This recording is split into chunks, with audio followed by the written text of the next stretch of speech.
Takže vážené dámy, milí páni a vzácni hostia, je pre mňa veľkou cťou, že môžeme tu u nás v kultúrnom dome v Poltári privítať tak vzácnych hostí, ako je pán Vládko Strmeň,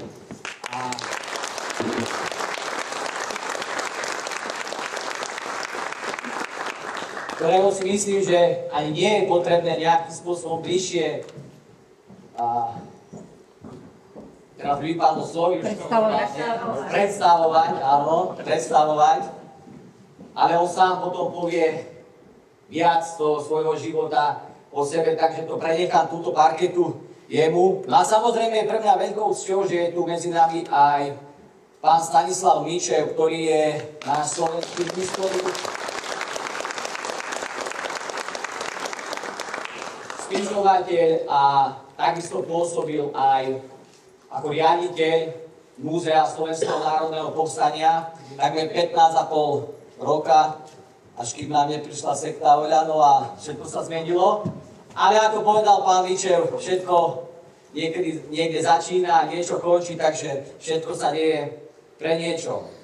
Ja som veľmi rád, že sme sa tu zišli v takomto počte, dokonca som veľmi rád, že pozvanie prijal aj samotný náš europoslanec za Slovenskú republiku, pán Branislav Ondruš, aj so svojou kolegyňou.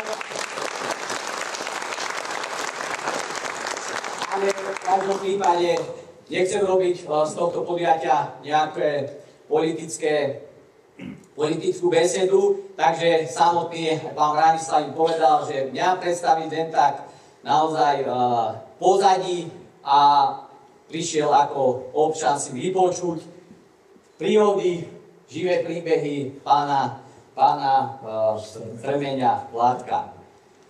Keď som už ale načal tých politikov, bolo by to asi také zvláštne, keby som tú politiku nevniesol aj do dnešného dňa, pretože práve tá politická scéna, tí politickí predstavitelia stále stoja za tým, prečo sme tu aj dnes, kedy bolo napríklad Slovenské národné povstanie, respektíve stoja za tými vojnovými konfliktmi, a to je neodmysliteľné, že jednoducho, či to bola prvá svetová vojna, či to bola druhá svetová vojna, alebo aj tie konflikty, ktoré teraz prebiehajú v rôznych kútoch sveta, sú za tým určití politickí predstavitelia, a preto si naozaj treba veľmi obozretne premietať v hlave, keď nastanú voľby, že komu dáme tú príležitosť, aby nám v úvodzovkách vládli, lebo ja to trošku presmerujem, pretože politici by nám mali určitým spôsobom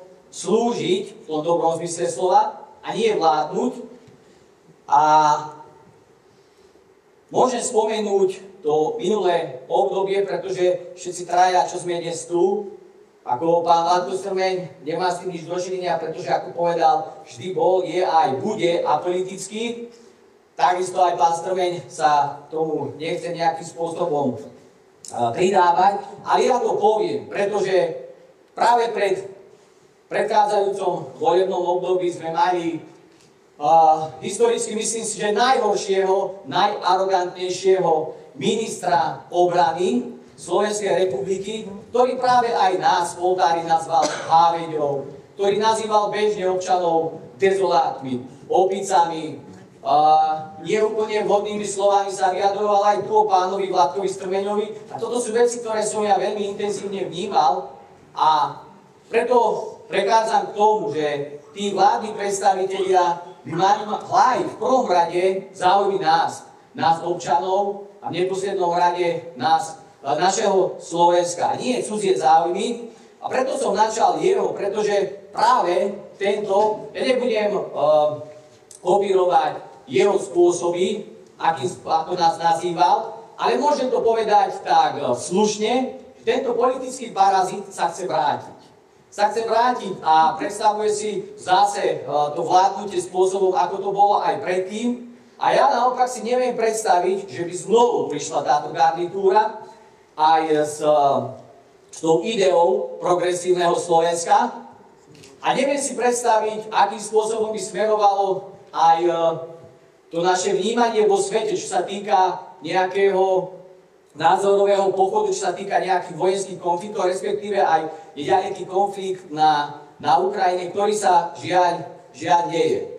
Preto nechcem zaťažovať túto besedu týmito nepríjemnými témami, ale je dôležité si to pripomínať, pretože ľudia mnohokrát zabúdajú, čo bolo a sústredia sa na to, čo nám znovu niektorí predstavitelia, ktorí už boli pri moci, sľubujú a určitým spôsobom nám to vnúcujú, že veď všetko bude zase inak a bude to lepšie, ako je teraz. Aj keď ja musím povedať, viete, ukázať prstom na nejakého politika, že toto je ten správny, je veľmi ťažké.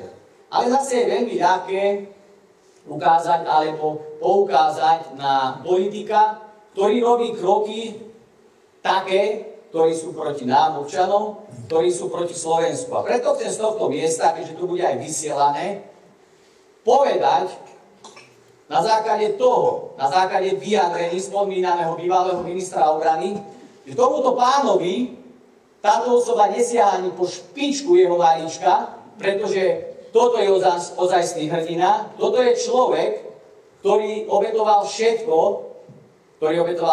ale chvála Bohu to prežil, aby sme my mohli žiť v mieri. A preto prosím, nikdy nedopustme, pretože už 80 rokov žijeme na Slovensku v mieri, aby sme aj svojim konaním, ale aj svojim konaním v podobe voliteľnosti niektorých takýchto vojnových štváčov prispievali k tomu, aby sme sa dostali naspäť 80 rokov dozadu a dialo sa to, čo si asi my tu ani nevieme predstaviť. Takže dosť bolo týchto neúplne príjemných tém, aj keď netvrdím, že tie témy, ktoré prídu, budú príjemné, ale budú veľmi poučné, náučné. A ja som presvedčený, že tak ako ja, keď som bol pred pár týždňami s pánom Vládkom Strmeňom, tak aj pre vás zanechajú v mysliach a v srdciach také emotívne chvíle a naozaj sa človek zamyslí nad tým, že čo sú vlastne naše priority. Mnohokrát sa trápime nad úplnými maličkosťami, ale človek, pokiaľ nemá zdravie a nežije v pokoji a v miery, tak vlastne nemá nič. Lebo všetky peniaze sveta sú mu zbytočné. Dámy a páni, dovoľte mi ešte raz s radosťou privítať pána Vládka Strmeňa a pána Stanislava Ničela. Takže dodám na záver môjho príhovoru, že pán Vládko Strmeň je taká kôpka, pozitívna kôpka. Celý čas, keď sme išli z Banskej Bystrice, dokonca rozprával viac ako ja, čo sa zdá možno niekedy aj nemožné, ale rozprával viac, čo ma veľmi tešilo. Je to veľmi vtipný človek, veľmi rozhľadený, prešiel takmer celý svet krížom, krážom, dokonca 50 rokov robil starejšieho a poviem vám to dopredu, všimnite si, pán Vládko Strmeň bude na začiatku čítať. Tento pán v 96 rokoch nemá okuliare, nepotrebuje ich, čiže číta bez problémov. A ak to môžem povedať, však aj Vilne sa o tom rozprávalo, povedali ste to práve vy, pán Strmeň má si dokonca svoje vlastné zuby. Takže, a on mi povedal takú perličku, vraví mi, že však ja umývam aj okna ešte sám. Sám umývate okna, však má už aj pán Strmeň nejakú tú opatrovateľku a povedal áno, na výstrahu tým, ktorí sú slobodní.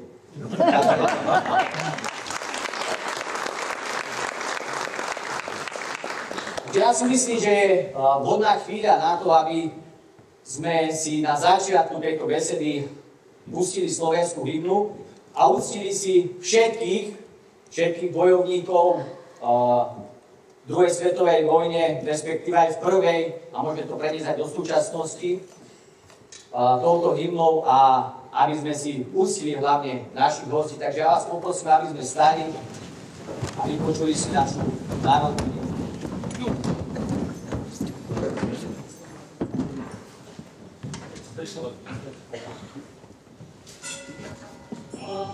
Oh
Takže ja odovzdávam slovo pánovi Vladkovi Strmeňovi, keď sa páči. Prosíme naopak.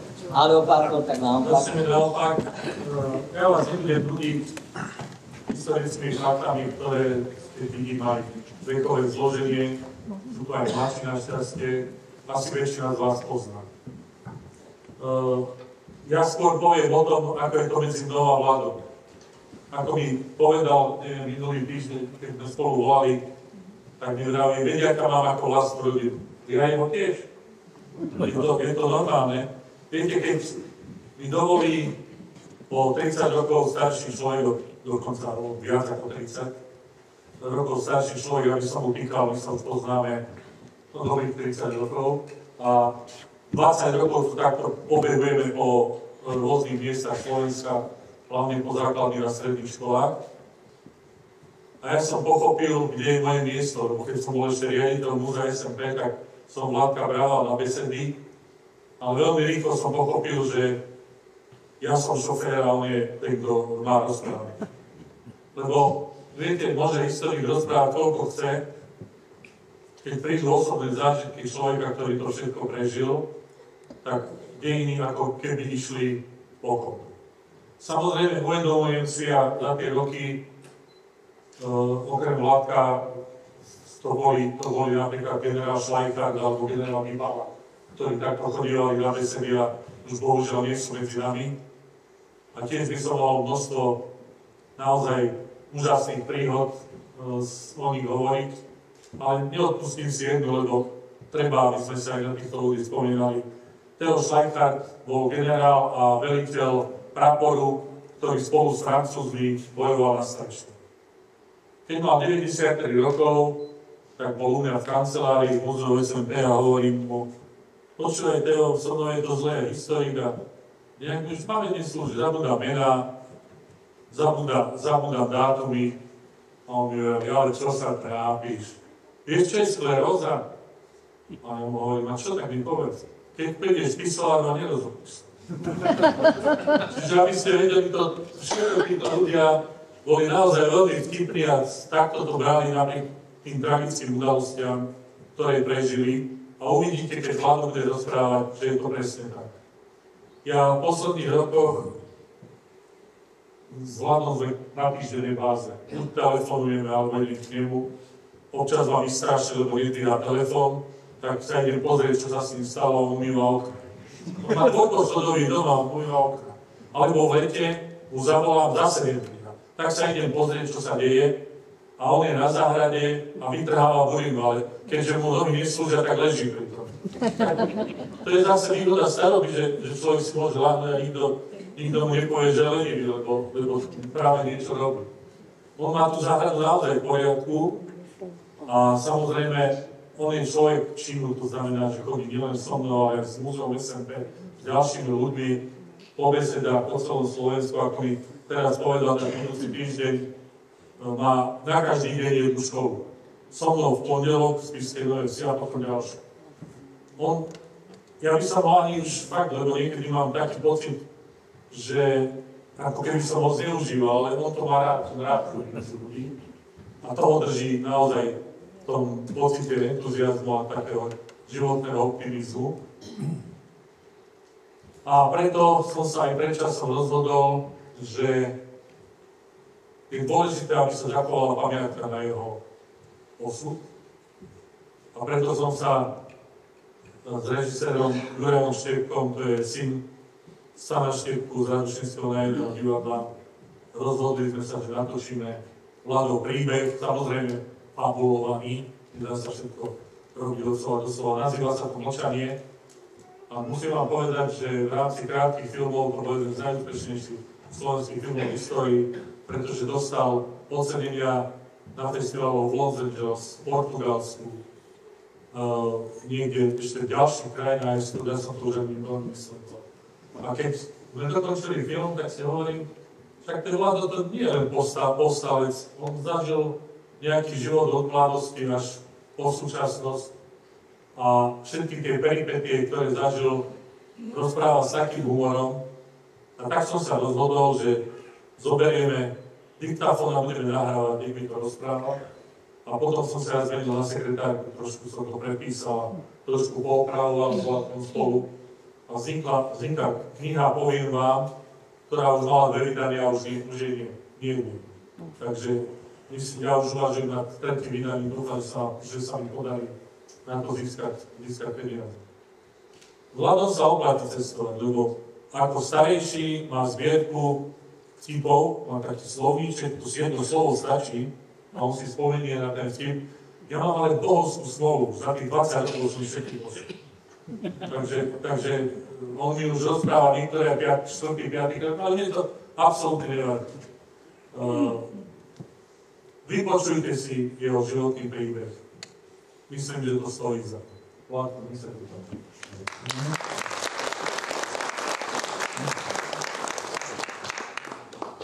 Vážený pán primátor, vážené spolubojovníčky, vážení spolubojovníci, milé dámy, vážení páni. Žijeme v pamätnom období, keď si pripomíname dôležité momenty pre náš štát, pre Európu a svetovú civilizáciu. Pred 80 rokmi skončila sa druhá svetová vojna. Druhá hrozná svetová vojna bola ničivá. Najväčšia tragédia dejín ľudstva, nielen počtom 60 miliónov ľudských obetí, ale a najmä svojím charakterom a krutosťou. Hitler viedol túto vojnu ako rasov. Miliónov obyvateľov Európy vystavil teroru, deportizáciám do koncentračných táborov. Zotročovanie Slovanov a vraždenie Židov mali nacisti vo svojich plánoch, ktoré im našťastie nevyšli. Vojnový oheň spálil životy miliónov ľudí, zapričinil obrovské materiálne škody, navždy zničil mnohé pamiatky svetovej kultúry. Doteraz neutichá žiaľ v srdciach tých, čo stratili blízkych a príbuzných. Zverstva fašistov, ako mučili ľudí a robili popravy vlastencov. Spomeňme si Kremničku, Nemecku, Glák, Ostrý Grún, Kalište a 133 vypálených obcí a dedín. Generácia pamätníkov, čo prežili hrôzy vojny, vie veľmi dobre, čo vojna spôsobila. Z posledných síl kráčali ťažkými cestami, videli okolo seba zomierať svojich druhov. Peklo nacistických táborov.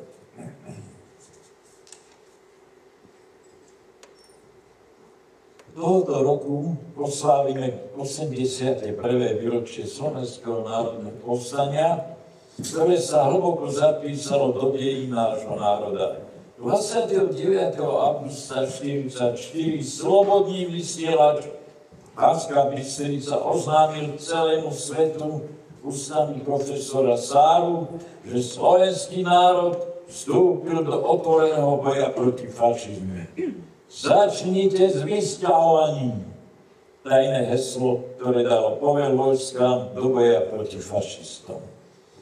Tento hlas chceli fašisti umlčať, tak 1. a 3. septembra nalietávali stíhačky typu Messerschmitt, aby rozstrelali budovu zosilňovača Banská Bystrica, aby tento hlas umlčali.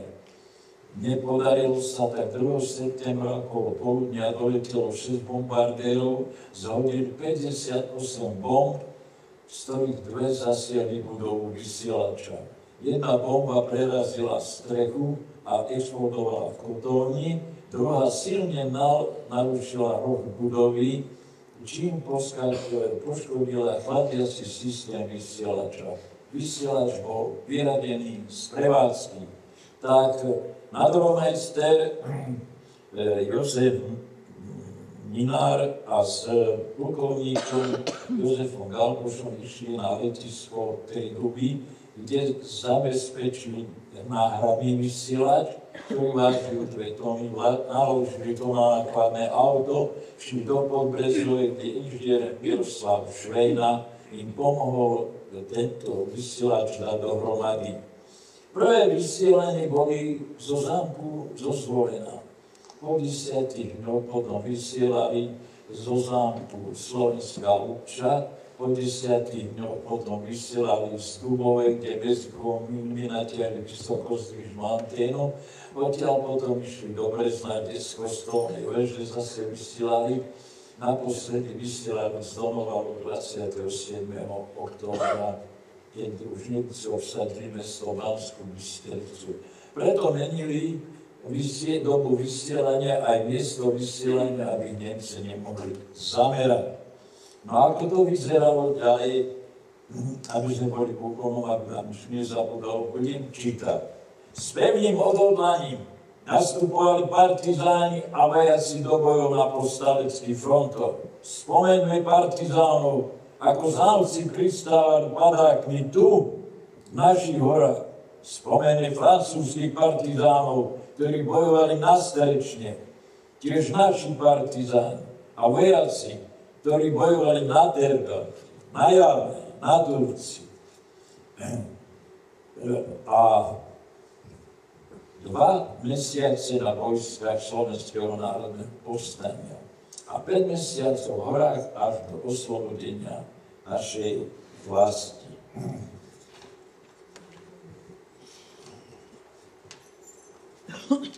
Spomenete sovietských partizánov, partizánskych veliteľov, partizánskych jednotiek, ako boli Asmolov, Jegorov, Kvítinský, Sadilenko, Dibrov, Valamský, Šukájev a iní.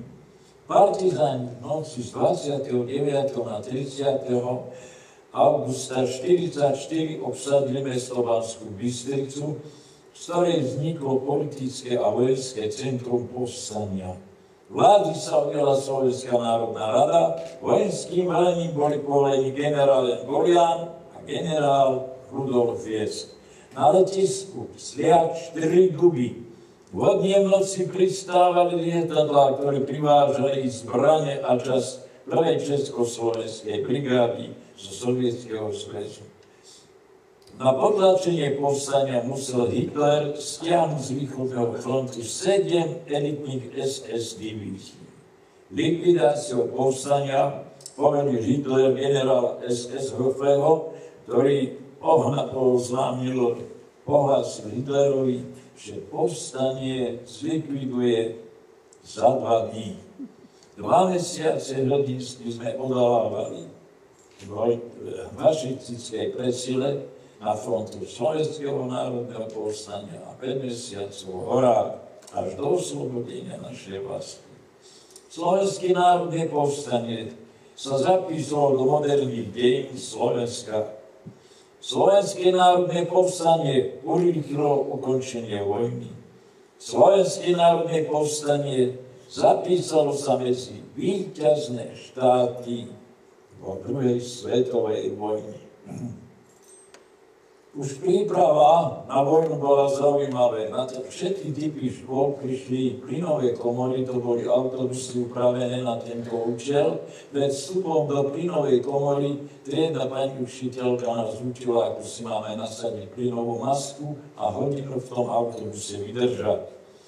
Ďalej boli nočné faklové pochody, áno.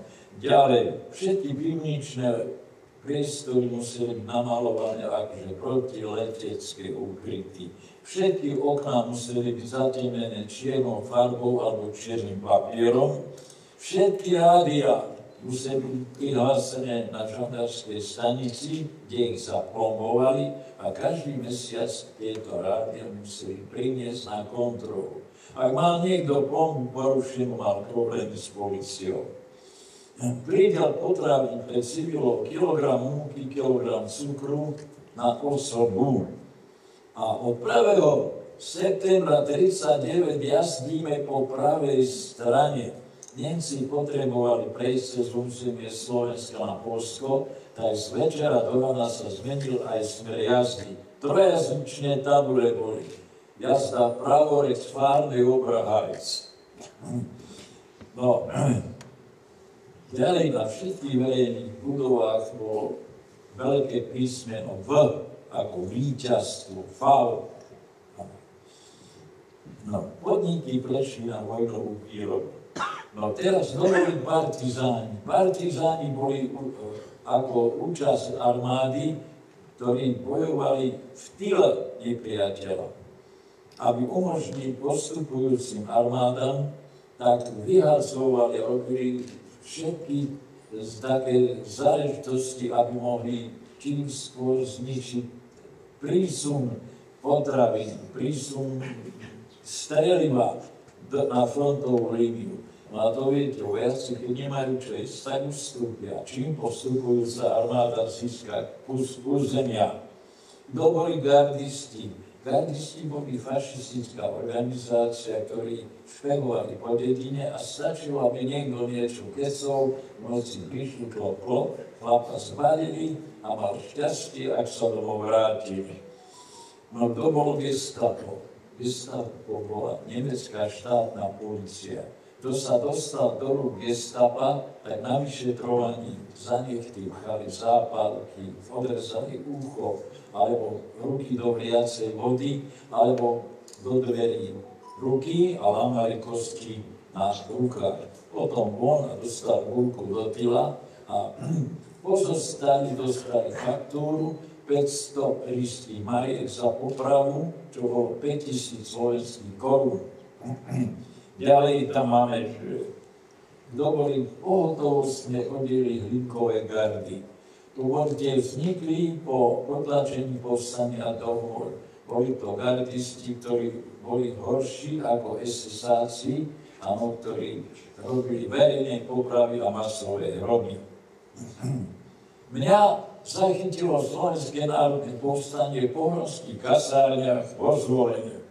Po vyhlásení letecký poplach, keď sme museli opustiť priestor kasární, na lúčke pred kasárniami nás zorobili podľa jednotlivých druhov zbraní, prišiel veliteľ posádky, veľmi nerečnil, páci, začalo povstanie, na Nemcov sa strieľa, partizánmi sa vyjednáva. A rozkazy poveltora, zložka na ktorý front. No, keďže ja som bol študent u Lukovej hudby prešiel pletu 3, tak Luková hudba, obrana kasáreň, hliadkovanie po meste, pochovanie padlých vojakov a partizánov. A keďže sme boli žiaci, študenti, nebolo 17 rokov, tak veliteľ hovorí, chlapci, takto, pôjdete domov, ja vám dám trvalú dovolenú, vezmete si nástroje, učivo, keď vojna skončí, budeme pokračovať, robíte skúšky, aby sa vám ročník započítal. Ja som s úsmevom prišiel domov na Staré horke Richtárova, to je banická stará osada, patrí do komplexu Bani, Španiar, Dolina, Piesky, Polchanová, Richtárova, tam bol aj upravný rúd, pre hútu, ktorá bola vtedy inštalovaná na Starých horách. Preto nemajú domovali lesy, lebo boli míliari a pálili drevené uhlie pre tú hútu na Starých horách. Ja som prišiel s úsmevom domov na dovolenú a v našom rodičovskom dome partizánsky štáb v Rusku. A čo tebe trúba? Trúbu na skrinu, tu máš rintu a ide s nami bojovať. A som bol partizán. Tak neboli vtedy tieto telefóny, ktoré máme dneska, že aj deti materské školy to majú. Plné telefóny boli všetky odvolené na východný front a medzi jednotlivými štábmi robili takú čo poštu, ako keby poštárka, to boli spojky. Takúto spojku som ja robil medzi Jelencom, Tureckou, Pieskami a na štvrtý deň ma poslali na Španej dolinu.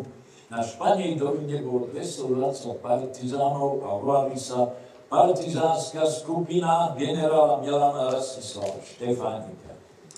Veliteľmi boli kapitán Josef Prístak a kapitán Jan Moral od autoprákov 11 Banskej Bystrice.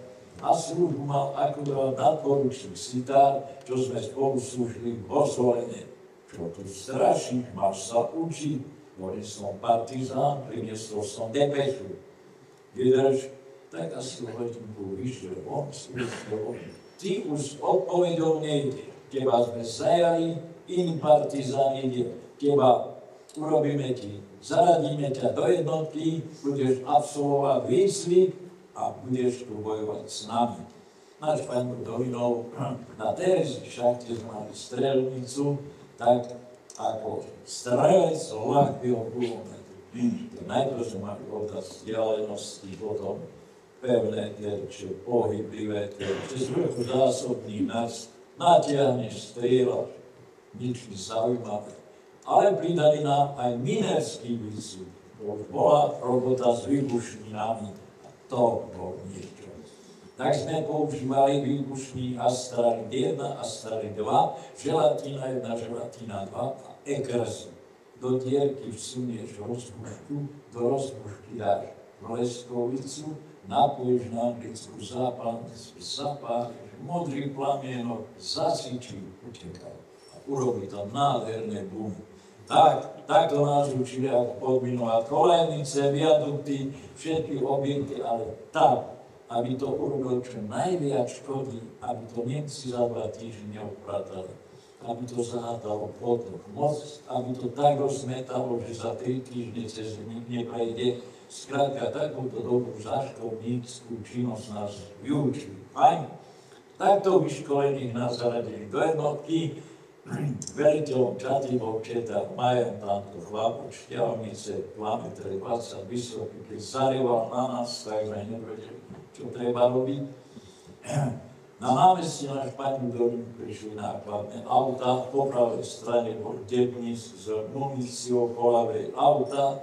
No a teraz kto akú zbraň mal, tak takú muníciu fasoval. Kto mal samopal, niekoľko zásobníkov do samopalu, kto mal pušku, niekoľko tých sumiek.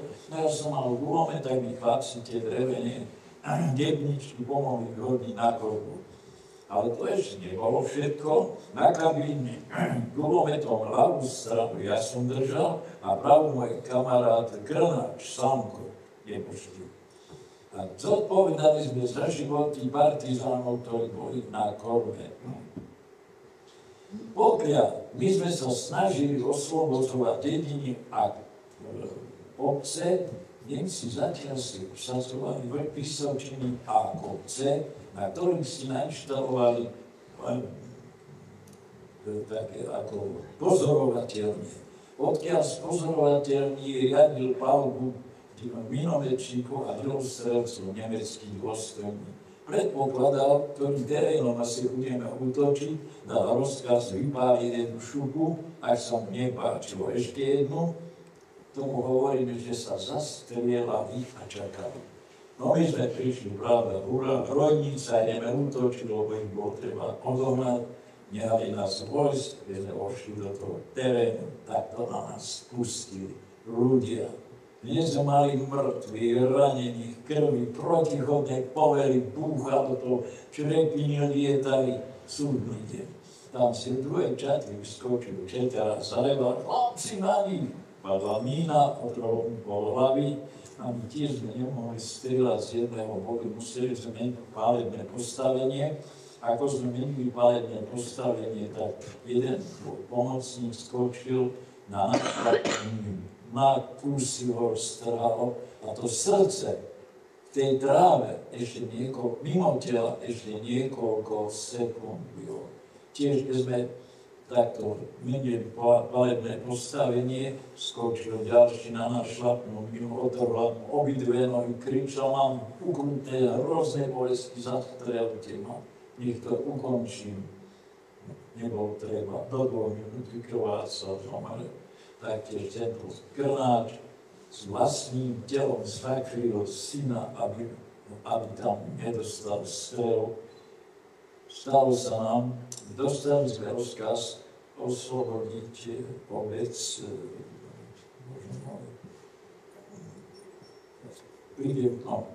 tak čelne mala útočiť armáda, z ľavého krídla sme mali Veľké Bielice, prepáčte, Veľké Bielice. Z ľavého krídla my, ale najprv sme mali zaobtečení, aby sme pozornosť Nemcov na nás obrátili, áno, tak aby začali sme prestrelku a potom prekvapí armáda čelní. To bol rozkaz.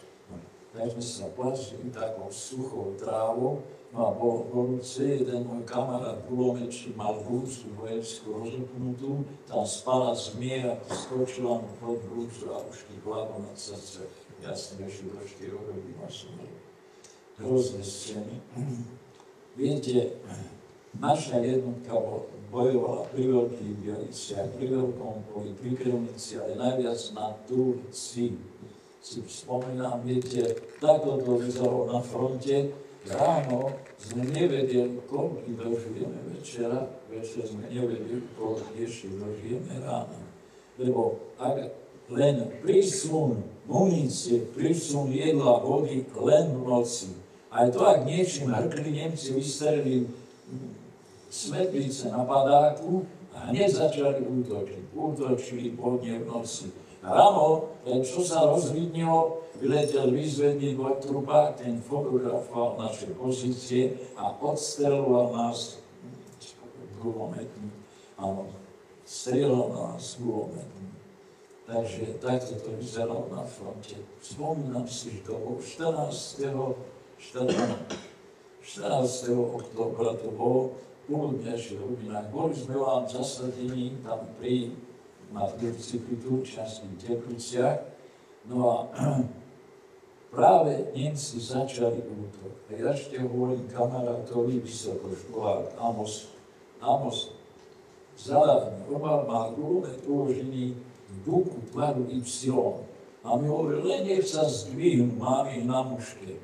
Zalárny, v tom padla mína, ja som tú mínu počul. Zabila nám 2 strelcov. Ja v poslednej chvíli som si túto ruku založil, tak mi tá črekvina ujasnila túto dlani a cez batoh chrb na chrbte. Tento, čo ma neposlúchol, dostal 12 črekvín od členka až po hlavu. Tak zachraňovali nás zo sednej zákopy títo naši priatelia. Lubaniskom nás viezli, áno, pod palbou gulometčíkov. Ináč, tam bola hrozná situácia. Práve krídlo nám robili študenti leteckej školy, nemali peší výcvik, mali len teda letecký, hodne ich tam padlo a pomáhal nám hodne pancerový vlak, neviem, ktorý zhotovili v železničných dielniach vo Zvolení. Ten nám hodne pomáhal. Keď nás dotrpúňali na Obelsište, tam prvú pomoc, len nás obviazali. Našťastie bola tam sanitka, tak do tej sanitky nás hodili do Banskej Bystrice na chirurgiu. Keď som vyšiel zo sanitky, tak pod oknom tejto chirurgie bola veľká pláta krvi a v nej boli odoperované ruky a nohy chlapcom, čo sa nedalo pomôcť. Keď sme ušli do budovy, tak vojaci, partizáni sedeli po schodoch, po plošinách a ležali v krvi a kričali, zachráňte aj nás, my chceme žiť. Neviem, akým zázrakom brali prvý nás, áno. A prvého mňa, ale som bol najväčší, keď som sa prebral z toho, už som mal ruku zaviazanú, ošetrenú v sádre, posťahovaný som bol. Myška, čo mala službu, ponúkla mi čaj, ten sa nedal piť, lebo 3 dní nám sa nedostala ani voda, ani potraviny, ani munícia, boli sme odporúčení, nevedeli sme, ako bude s nami. Na druhý deň po vizite lekárskej nás previezli do študentského domova Vincentinum, to je taký študentský domov pri Mestskom parku, kde už sú ošetrení chirurgie, aby mohli zase tým ďalším, ktorí ranení privezú z frontov Slovenského národného povstania, aby mali kde uložiť, tak tých ošetrených buď pri kláštore svätej Alberty, tak tam bolo tiež takéto záchytné miesto, kde vozili už ošetrených, a nás dali toto 2 centínom. Na druhý deň, tak to už bolo po lekárskej vizite, volali sme sa, chlapi, poviem fajči. to všetci domovi krásnej. A jeden si zabudol cigarety, za to, že ideme fajčiť, tak si zabudol cigarety, vybehol hore a to bol šťastný. Jeho sused, ktorému trhol nohy, práve odistrel nemecký granát a dal si ho pod chrbát. Tak on mal ešte toľko šťastia, že tam bol otvorené okno, vytrhol mu ten granát pod chrbta a vyhodil ho oknom. Granát ako minul, okno explodoval. Tak nás potom na druhý deň 12. previezli jednotke na Španiu dolinu, kde v miestnej škole pani riaditeľka nám uvoľnila jednu triedu a mali sme tam 12 postelí, 6 na 6 a ošetrovala nás pani doktorka Novotná, veľmi zodpovedná, veľmi šikovná lekárka. No ale prišiel osudný deň, 27. október, najčernejší deň Starohorskej doliny. Na ustupujúce vojska, ktoré už boli úplne dezorientovaní, hádzali Nemci bomby. Bombardovali Staré hory, obec a celú Starohorskú dolinu až po Donovali bombardovali večer a priľahla osadu mŕtvych, krvi, ranení. Lebo len čo bombardéri odleteli, prileteli stíhačky typu Messerschmitt a strieľali po všetkom, čo sa hýbalo. Stále nalietavali, ale nie len na ceste, ale aj na okolité lesy, kde predpokladali, že vojaci sa ukrývajú. Celý deň tak až do tmy bola toto vraždenie. Naša jednotka dostala rozkaz opustiť Španiu dolinu, lebo nemalo by význam, aby sa postavili proti Nemcom, ktorí, pravda, preváhe už obsadili mesto Banskú Bystricu. A keďže boli začali prestrelku, jasne, že by nás boli pokosili. No a boli by vypálili Španiu dolinu a postrieľali ľudí. Tak sme išli do okamity Jelenská skala, 1050 metrov nad morom, kde narýchlo sa robili zemianky, bola tam taká stará vojenská chata, kde nás zranení na ten padláš, takým rebríkom sme tam chodili. Na hospodu bola pani doktorka štáb a hore sme boli ranení. Ostatní si narýchlo robili zemianky. No, asi po 2 týždňoch prehlásila ma pani doktorka za bojaschopného, zaradili ma do jednotky a som musel robiť službu. Naša jednotka bola začiatkom novembra zaradená do ruskej jednotky Pomstiteľ, ktorý bol veliteľ major Morozov, prísny človek. Úlohou našej jednotky bolo zabrániť presunu síl a prostriedkov medzi mestami Ružomberok a Banská Bystrica. Vyhodili sme mosty, urobili sme záseky a každý druhý deň sme to išli kontrolovať, či to Nemci nedali civilom odpratať. Záseky, to sme stromy, čo boli na cestou, uviazali sme drábiny, kto by to bol rezal, a podpálili sme tie stromy takto, ako na seba popádali, tak to boli záseky. Dali pratať, tam vo Vyšnej Revúcej, tam, ako išli naše riadky, tam sme zase tam nahnali civilistov, aby to šli odpratať. No a začali sme prestrelku, civili od strachu o svoj život ušli a Nemci, keď zbadali, že sme preváhu, ušli tiež. Ale vždy tam boli.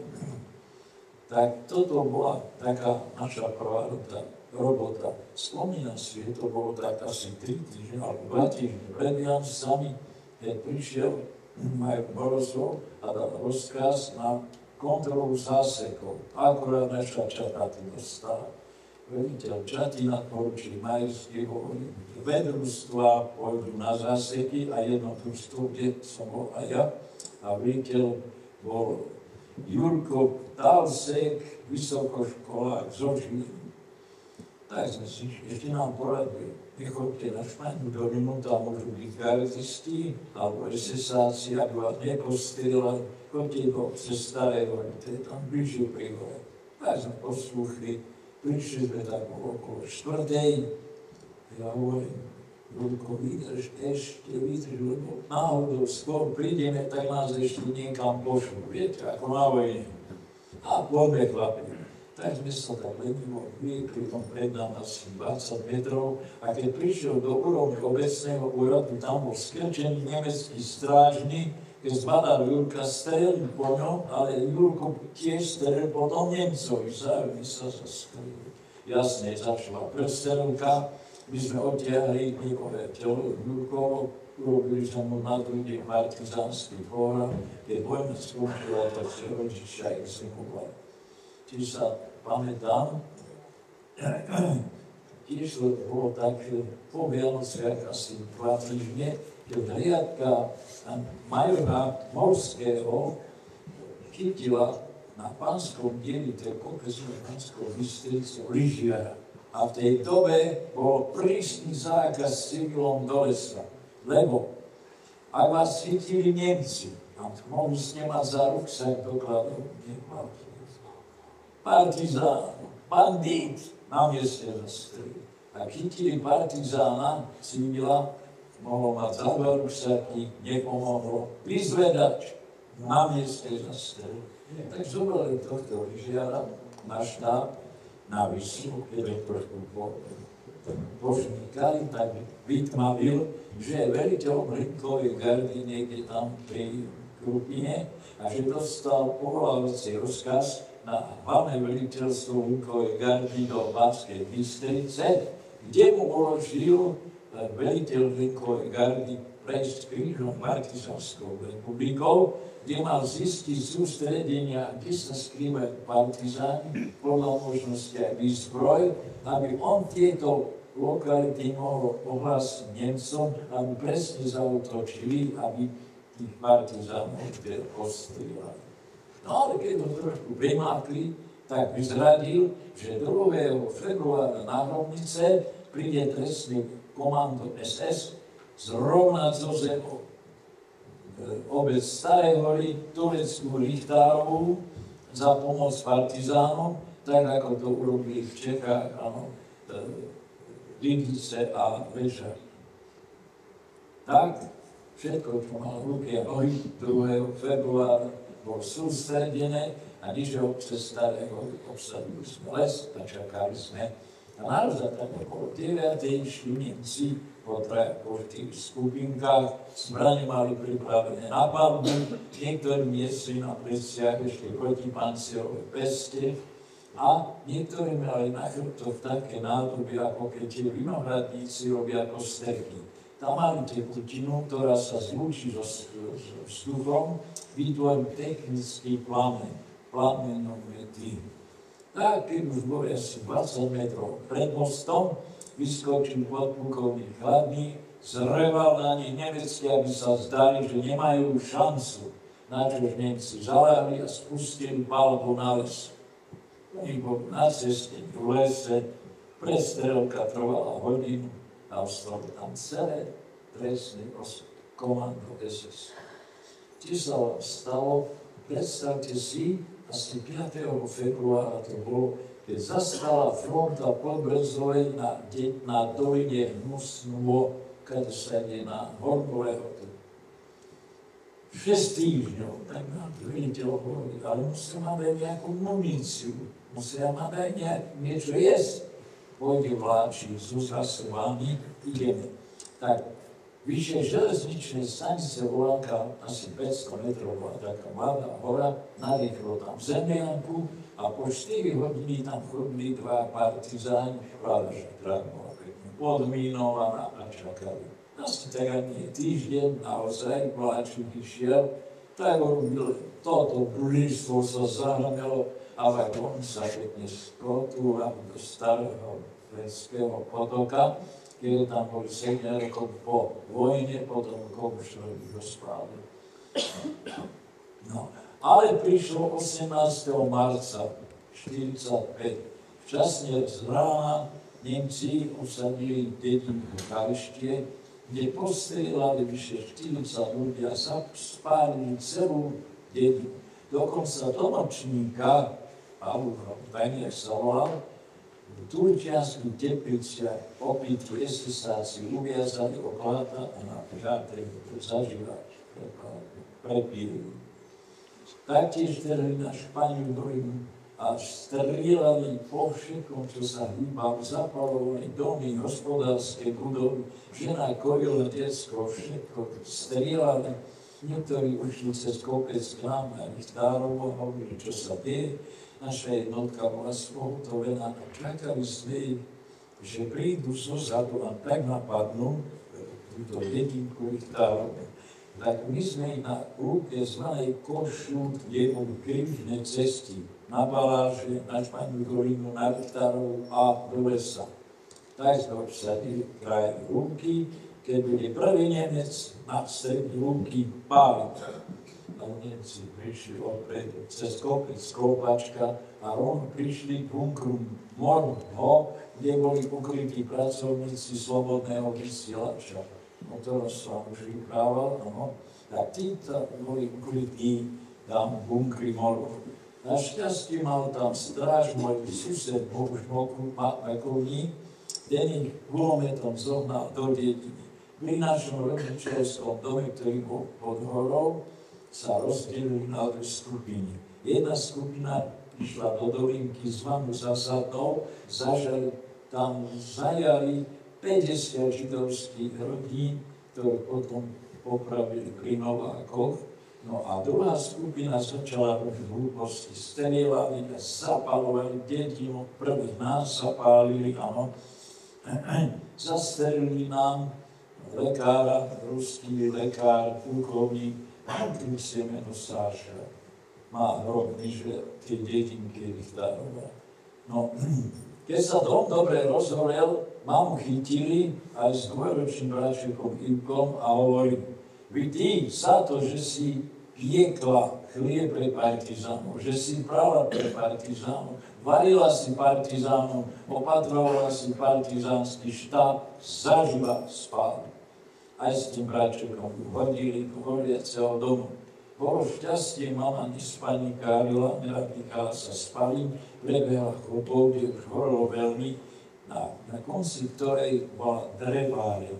Tu Nemci pre vysoký sneh objavili.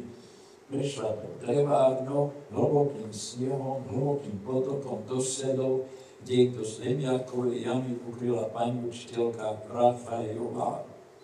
Zbadali, že nekričí nič, tak hneď prišli na to Nemci, že ušla.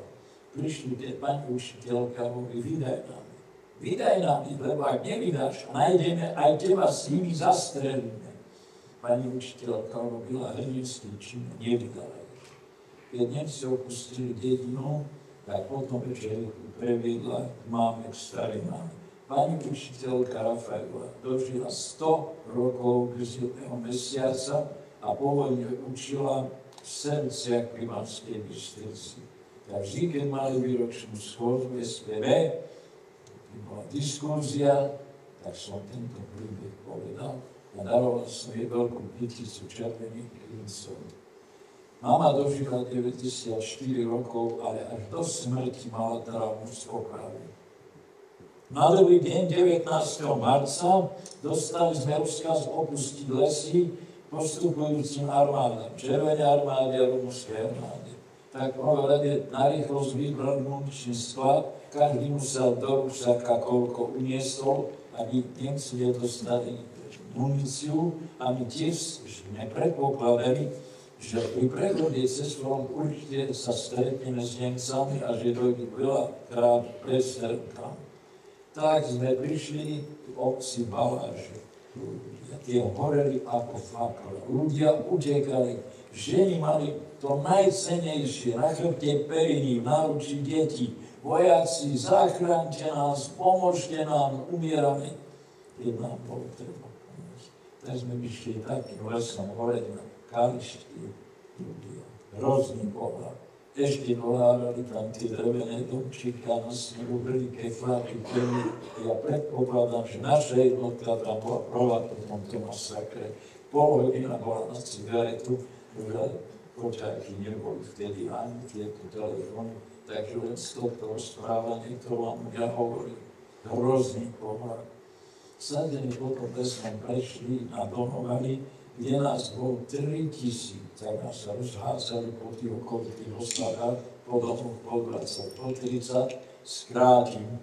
Ráno sme potom išli opred Korytnicu a celý sme obsadili Litovskú osadu. Riadky sa nám vrátili, nerobte, aby sme nerobili nápor, aj keď sme mali teda takú posilu, lebo že tam je silná nemecká jednotka a že mohli by vypáliť obec. Tak sme dolinu obišli na Liptovskú Lužnu, kde sme prenocovali zima, minus 25, vietor. Vtedy boli iné zimy ako teraz.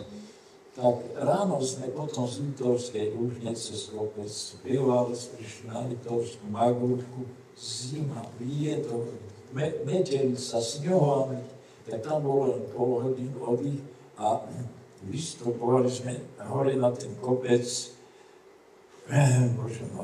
teda Chabenic. Tak pri tom výstupe zamrzlo 50 starších ľudí, čo nevládali. Nemali im to pomôcť, lebo každý išiel tam z posledných síl. Zima, vietor, výchrica. Tak keď sme vyšli na Chabenec, tak ešte aj biela tma. Tak sme sa chytili takto pod pazušky a tak sme prekračkovali a do Jasenskej doliny sme sa spustili. Do maštary štátnych lesov sme uložili ranených a my sme si rozložili ohne. Všetko na nás bolo zmrznuté ako z plechu. Skáskali sme, aby sme sa mrzli. Predstavte si len, čo sa ohne rozhoreli, lietadlá nad nami. Ohne zahasli, pripraviť na palbu. Čakali sme výsledok, že sa parašutisti, do dneska nevieme, koho to boli lietadlá, ale ohne sa už nesmá vás. Tak si viete, predstaviť minus 25 zima, nohy zamrznuté, no len čo sa nám trošku rozviežilo, práve sme tých hranení zmaštali a pochodovali sme cez Jasenské hole, prišli do doliny, asi 3 km sme pochodovali, kde bolo zastaviť stát, hlavu po, Rojnice útokom pred. No a ako sme útočili tou stranou, tak tam vám boli ešte také ohniska, na ktorými boli ešte také prístrežky z čačiny, čo sme usúdili, že Nemci tam ešte ráno boli. Tak sme útočili tou stranou až na vrch, veľká lúka. Z jednej strany mŕtvi vojaci, z druhej strany koní nakryté, munície a minové pole. Jednou susednou, tak aj my sme dali hrozné. O polnoci boli na Krpáčove, to už sme boli za frontou, viete, pol hodina na cigaretu, ale zima, vietor. Tak sme pochodovali Bystrianskou dolinou do dedinky Bystrá, ktorá bola vyľudnená, a tam nás po domoch po 20, po 30 rozhádzali, 2 dní oddych a potom hore hrozí do Popradu. Ľudia sme prišli do Popradu vyhľadnutí, lebo tí ľudia na hore oni tiež nemali, no čo nám hovorili, keď mám dať slipku chleba, trochu mlieka. No a teraz práve tam bol obed, Brigánske korito, makové rezance. Keď mi do tej vojenskej šálky dal ten obed, ja som sa díval, koľko to idem jesť. Viete, v horách, tak bolo. Keď nebolo. Tak tam nás odšívali, postrihali. Previekli nás do uniformy armádneho generála Ludvíka Svobodu, 2 dní oddych a potom nás nasadli do prvej línie, do Parížoviec. Parížovce sú teraz pod Litovskou Marou. 3-krát sme si vymenili s Nemcami Parížovce. Normálne, akú hliadku sme vyslali, všetkých vojakov nám upiekli tým, ako som spomínal, tým ohňostrojom. No až asi tak po týždňa niečo, dokonca sa po mne jeden četár a hovorí moje meno. Áno, ja som mážisom, tak som nehal gulomet. No a prvá puška, čo tam bola hodená, som si vzal, tam sa chodí so zbraňou. A sme prišli do bezpečia, on mi hovoril, počúvaj, i furman ide pre chlieb, a teba volajú na štáb do Mňa, áno, teba. Aby som nemusel peši, tak máš vieš, furman. Príde na štáb a tam boli 7 naši dôstojníci, ktorí boli so mnou zvolení. Spomenuli si, že ja som v tej prvej línii.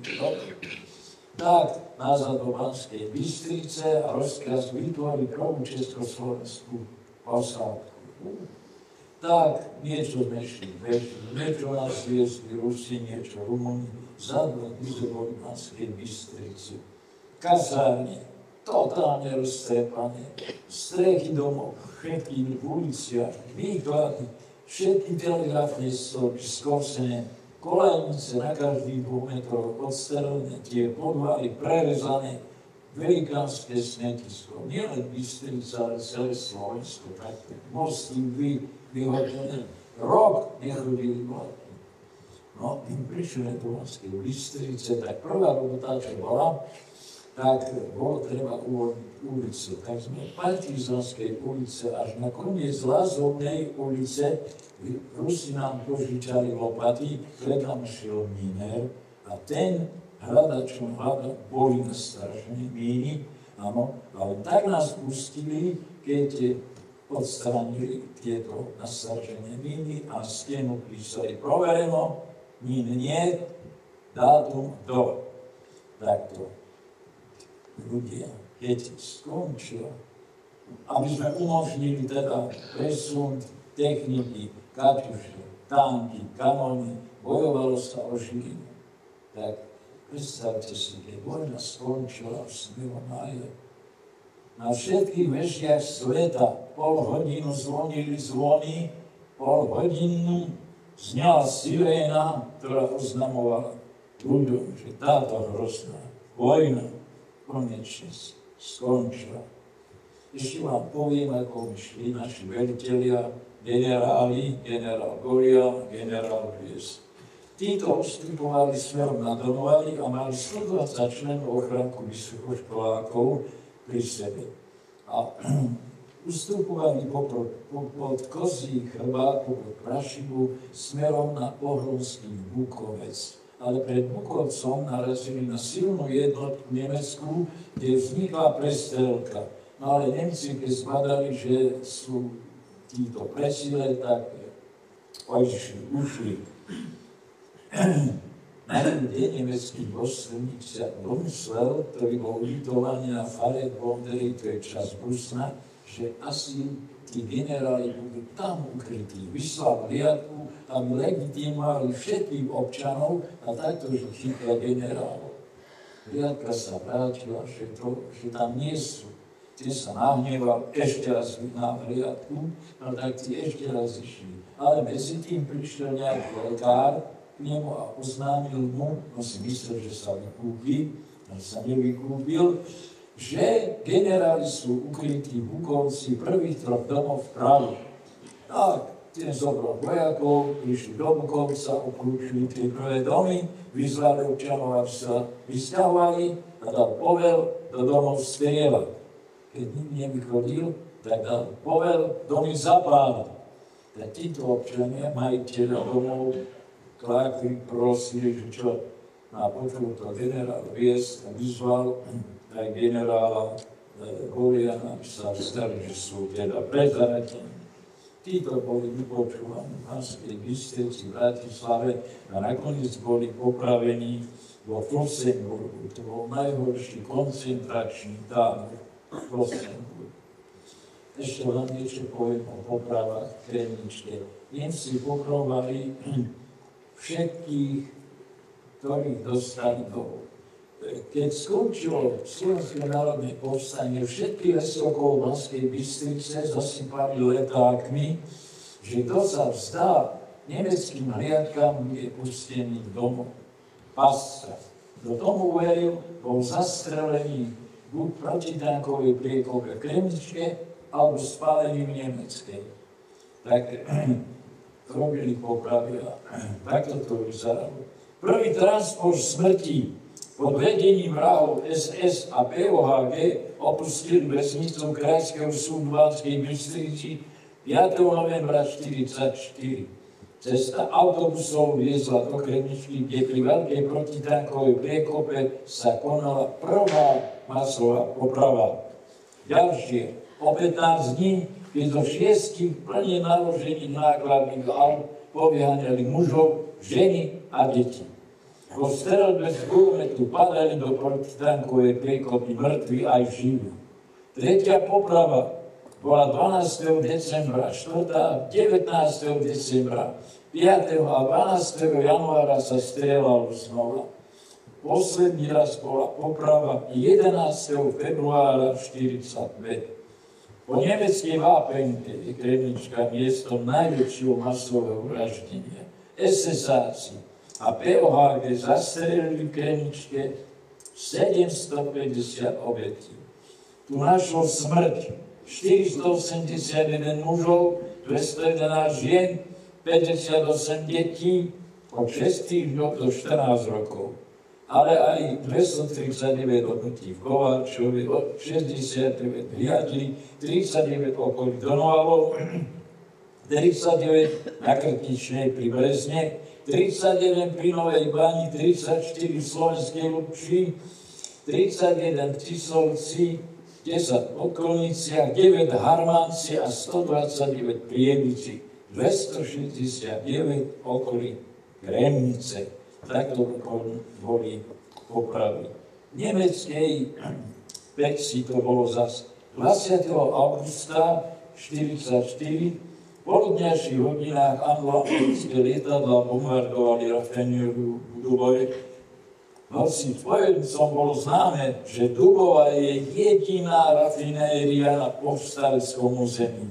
Je základnou pohonných hmot pre slovenské národné povstanie. Po povstaní v skorých ranných hodinách 2. decembra 1944 ozvali sa v nemeckej prvej výstrely. Zavraždení, poházali, zahrabali do jamy po bombardovaní. To bol začiatok krutého vyvražďovania, ktoré nasledovalo od 4. do 11. januára 1945 sa vápenka v nemeckej stala strašného nacistického zločinu, na ktorom sa zúčastňovali nemecké SS jednotky a POHG. Tam fasisti bestiálne fyzicky likvidovali vojakov, partizánov, civilistov z Banskobystrickej Sedrie. Strelom do tela a vlastnou váhou padali do pece, z ktorej šľahali plamene. Popol z ľudských tiel hádzali do rieky Hron. Nie je možné zistiť presný počet obetí. Odhady okolo 700 popravených. 21. januára 1945 vypálili Klak, kde SS-áci Edluác a POHG postrieľali 84 civilistov, Ostrý Grún, ktorí taktiež vypálili a postrieľali 84 civilistov. Takto sa robili popravy. Ešte vám poviem, kto nás oslobodil. V súčasnosti je veľa, hlavne médiá nás presviečajú všetko možno, ale pravda je táto. Oslobodenie Slovenska. Územie Slovenska oslobodzovali vojska 1. ukrajinského frontu maršala Koneva, 4. ukrajinského frontu armádneho generála Andreja Ivanoviča Jeremenka, 2. ukrajinského frontu maršala Sovietskeho zväzu Malinovského a armádneho generála rumunskej armády Adam Sľub. Od 8. septembra 1944 do 28. októbra 1944 prebehla východokarpátska operácia, ktorej súčasťou bola Karpátsko-Ukrajinská operácia. Jednotky 1. a 4. ukrajinského frontu začali oslobodzovať územie Slovenska 6. októbra 1944. Bezpodmienečnú kapituláciu nemeckých ozbrojených síl podpísali v Berlíne Karlhorste 8. mája 1945 o 00 hodine. Na záver dovolte citát z prejavu ministra obrany armádneho generála Ludvíka Svobodu na prvom výročí oslav SMP 45 v Banskej Bystrici povedal: Stojíme na historickej pôde posvetenou krvou bojovníkov za slobodu. Na tejto pôde sa bojovalo. Tu sa rodila sloboda. Tu, na strednom Slovensku, Banskej Bystrici, Brezne, na ich okolí, takmer v každej rodine chýba otec, syn alebo dcéra, ktorí padli v bojoch za slobody našej vlasti. Koniec citátu. Skončila sa najstrašnejšia svetová vojna v dejinách ľudstva, ktorá si vyžiadala viac ako 60 miliónov ľudských životov a obrovské nevyčísliteľné hospodárske a materiálne škody. Fašizmus bol porazený. Víťazné vojska sa vracali do svojej vlasti krajinou, ktorá bola nasiaknutá ich krvou. Do hrobov tých spolubojovníkov, čo sa nedožili 9. mája, víťazných telosredských stávok. Vojna je zlá. Vojna je najväčšie zlo na svete. Vo vojne tečie krv. Umierajú nevinní ľudia. Verte nám, ktorí sme toto hrozu prežili. Vojna je najväčšie zlo.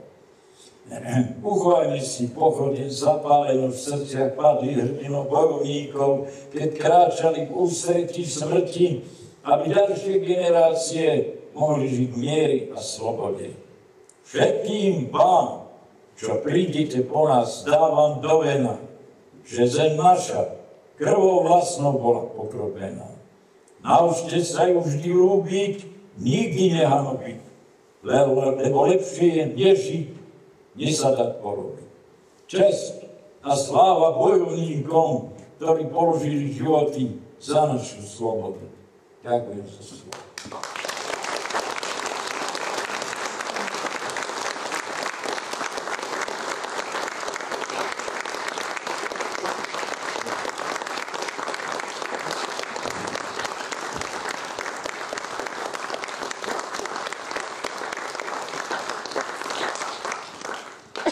Ja len podotknem, že pán Strmeň už rozpráva teraz ako človek v nejakom veku, dospelý človek. Aj toto všetko prežíval, keď mal, ako sám povedal, 17 rokov, ale ja ma pamäť neklamie. Vymýšľal si, mal 16. Aj 3 dní. Takže, on sa rád robí starší. Takže je asi nepredstaviteľné pre dospelého človeka, silného človeka, ktorý má silnú psychiku, toto aj počúvať a nie prežiť ako 16-ročný chlapec, dá sa povedať, ako 16-ročné dieťa. Takže naozaj klobúk dole pred týmto človekom, toto je skutočný hrdina, ktorému ja si málo povedať, že ďakujeme za to všetko, čo urobil aj so svojimi tými spolubojovníkmi, kamarátmi, o ktorých v drvivej väčšine aj prišiel. A asi si tiež neviem predstaviť, ako sa človek s tým dokáže nejakým spôsobom zmieriť, že večer s tým zaspáva, v noci sa na to pravdepodobne budí a ráno s tým vstáva. Ale napriek tomuto človeku nechýba taká obrovská pokora a veľká dávka humoru a myslím si, že práve to vás drží pri takom zdravom živote a naozaj klobúk dole zaslúžite si obrovský potlesk.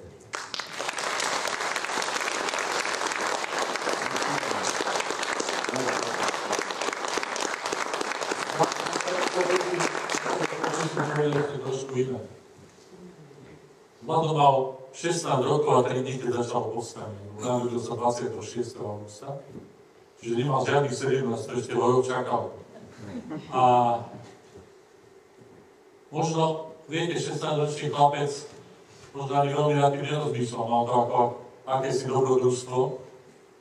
Napriek tomu si zastal svoje miesto a viete si predstaviť, keď 16-ročný chlapec dostane do ruky ekrazín a môže to vyhodiť do vzduchu, tak to musela byť veľká zábava.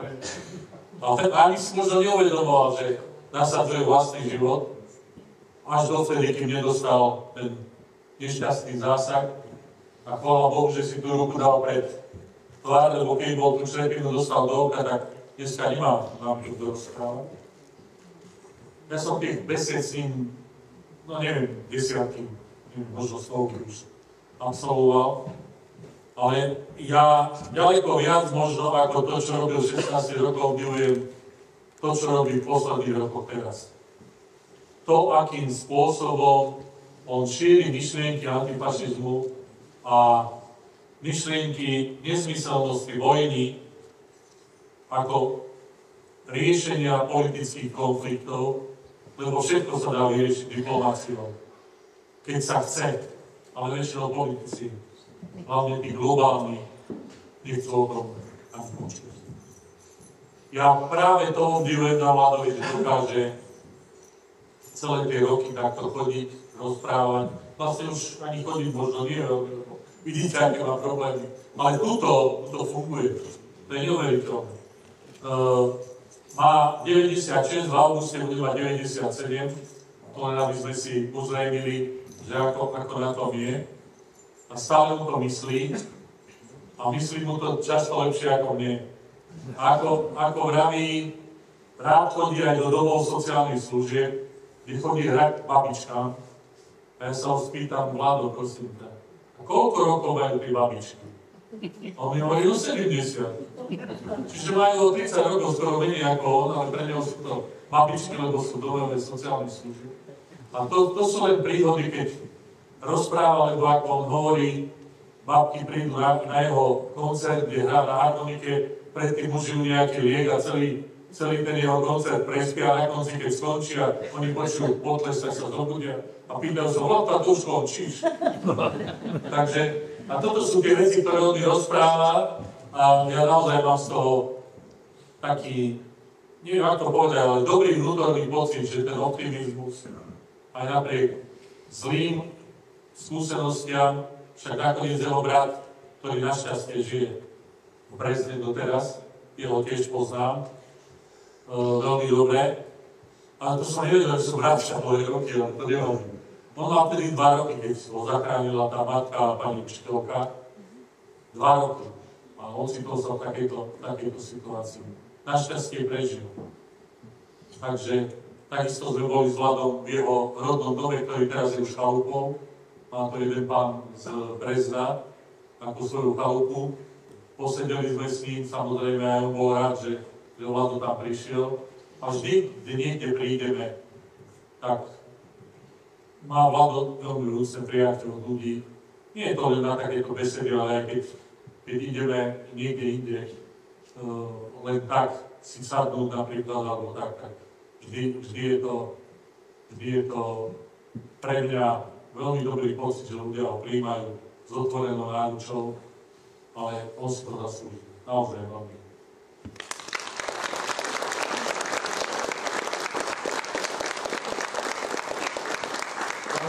Na vás. Ak máte nejaké otázky, tak je to príležitosť. To bude prvý. Ja by som mal. Ja som z juhu Slovenska.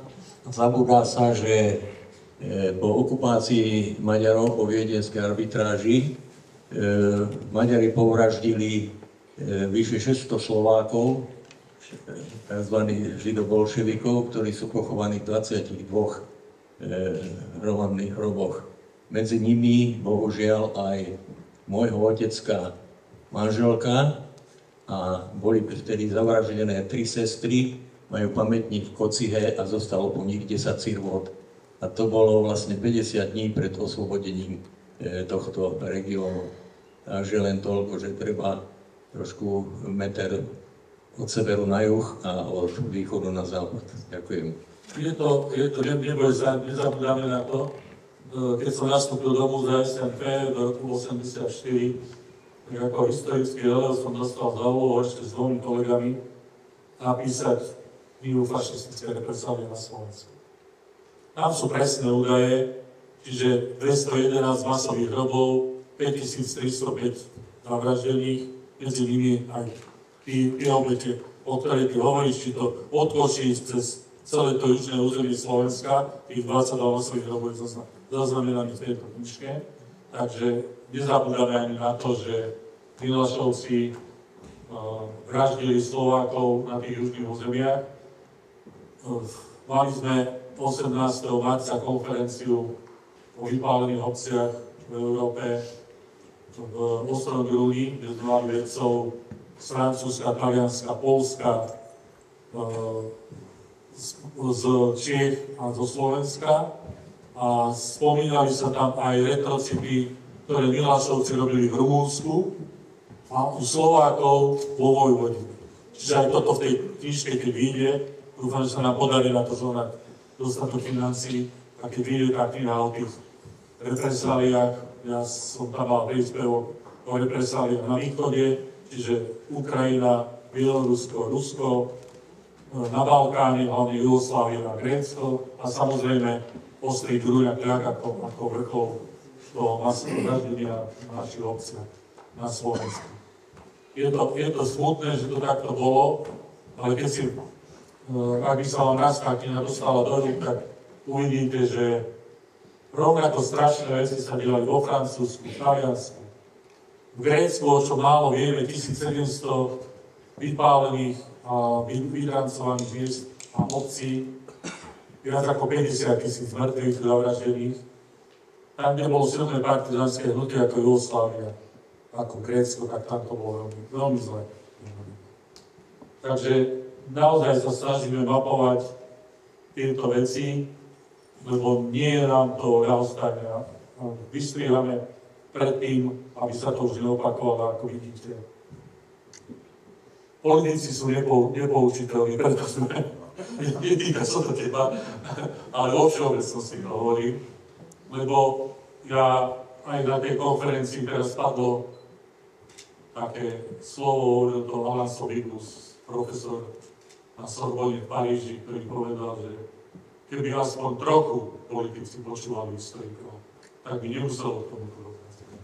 Bohužiaľ, zakrývame si oči a snažíme sa riešiť problémy nie politické, ale vojenské. Aj keď sa hovorí, ak by som Klaudevica použil, že vojna je len iné pokračovanie politiky, ale veľmi zle. Pýtajte sa,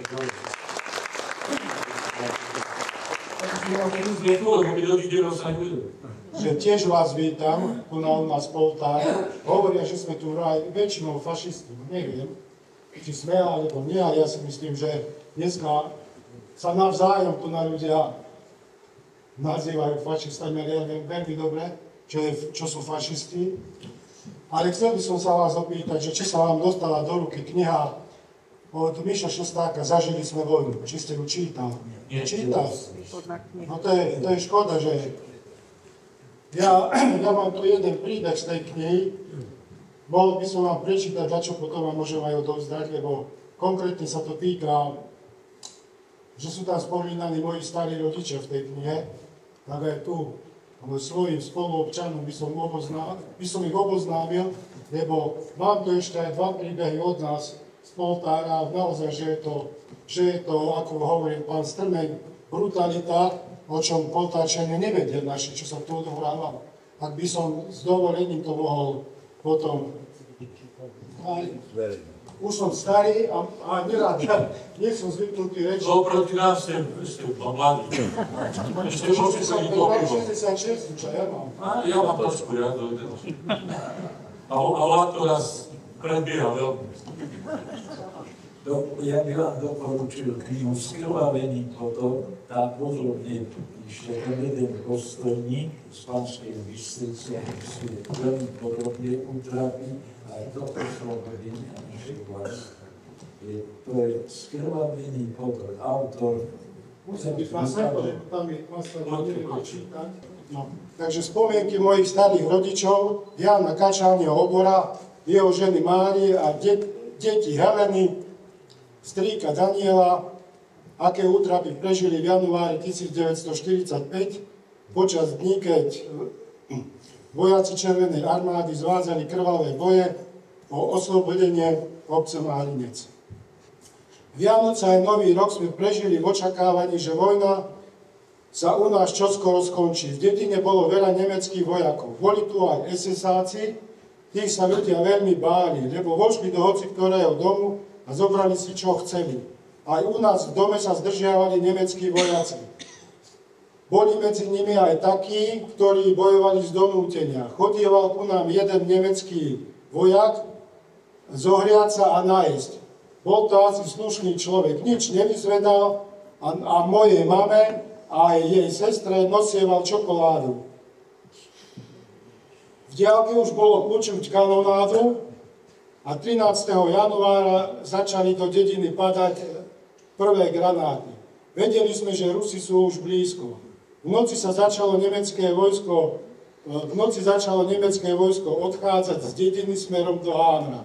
Nie zadlho prišli do dediny prví Rusi. Prišli aj k nám. Starka spomína, že im dala jesť uvarené zemiaky, kyslú kapustu, slaninu, mlieko. Tešili sme sa spolu s ruskými vojakmi. Náš dom stál na severnom okraji dediny.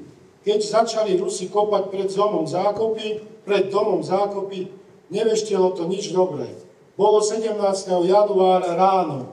Nemci nečakane zaútočili na dedinu. Okolo nášho domu do záhrady dopadali granáty.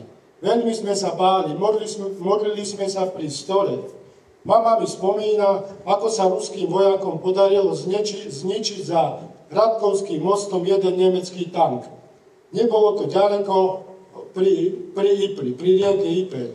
Bol to taký výbuch, že to mamu zhodilo na zem. Ruským vojakom sa po ťažkom boji podaril náš dom aj dedinu ubrániť. Chcela som sa vás spýtať, lebo ja čítam dejiny, ktoré ma zaujímajú a veľmi by som chcela vedieť, že naozaj bolo všetko strašné, čo ste zažili, ale chcem vedieť váš najstrašnejší zážitok.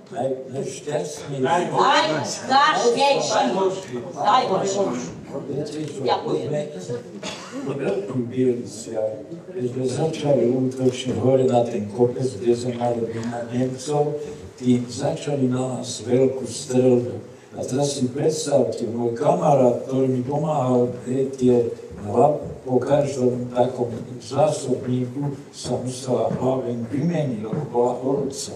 Teraz si predstavte, môj kamarát padol a my ako sme šli útočiť, ešte pred chvíľou sme sa vyprávali a ja teraz som ho mŕtvého musel presvedčiť. Viete, aký je to hrozný zážitok? Keď vojna skončila, 5 rokov sme mali tieto hrozné obrazy pred sebou.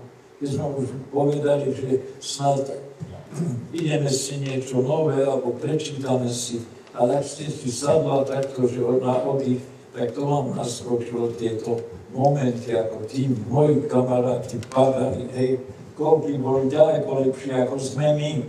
A tam padli životy, to hrozné momenty.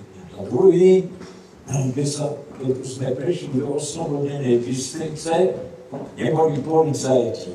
Tak policajtov robila armáda. Dostali sme červené pásky a robili sme hliadky po mestách ako poriadková služba. A môj priateľ hovorí, on ukradol niekde som tú trojkovku nemeckú so sajtkou, hovorí, chlapci, ukážeme sa po námestí, že sme tu, a ideme sa pozrieť na popravených do Kremničky. Dobre, prišli sme tam, bolo to opáskované a vojaci len tým pustili, čo mali z obecného úradu potvrdenie, že tam majú nebo. A my tam prišli, hovorí nám ten vojak tam, nechoďte, to je niečo hrozné, nechoďte. Ako vojaci, viete, pustili nás na 5 minút. Ľutujem, že som tam ľudia, ten pohľad, tie priekopy, tie ženy, deti tam, krv vytekala už do hrona, človeky hrona, už bola ja, neprejímala ten hrozný pocit. Tak toto sú dva také momenty, ktoré mi tak počas prebehnú, viete, pred očami.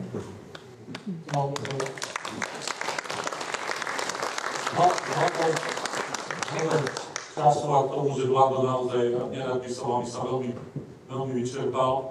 Dávam možnosť na poslednú otázku, lebo predpokladám, že ešte budete chcieť si robiť fotografie niektorí. Tak ak má niekto ešte poslednú otázku, tak máte... Mám mikrofón pri svetu. Hrachovo, hej. Ja som sa chcel spýtať pána Baťka, že keby sme vedeli cestovať v čase, či by sa do toho dal znova. Áno, viete čo, aj keď som bol mladý, ale sme mali taký pocit, že našou povinnosťou je brániť toto krásne Slovensko, túto najkrajšiu krajinu. A až teraz vidím, že som mal pravdu, lebo prešiel som takmer celú Európu a pol Afriky a ubezpečoval som aj pani prezidentku, keď som bol u nej na audencii, že Slovensko je najkrajšia krajina, že tu máme najkrajšiu krajinu vôbec na svete, najkrajších ľudí, najpracovitejších. A stále to za to. Veď koľký za to dali svoj život.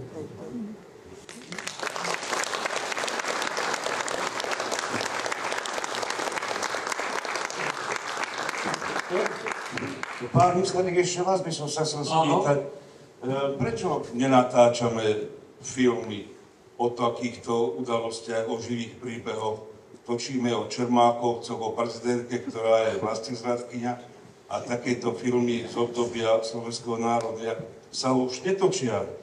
Ďakujem. Dobre, poprosil by som tie PR a voči politikom si odpúsme na tejto scéne. To je ako, nebudem rešpektovať, ale točia sa. Momentálne sa na základe môjho námetu natáča generál Golian, ktorého bude točiť Juraj Štepka ako hraný film.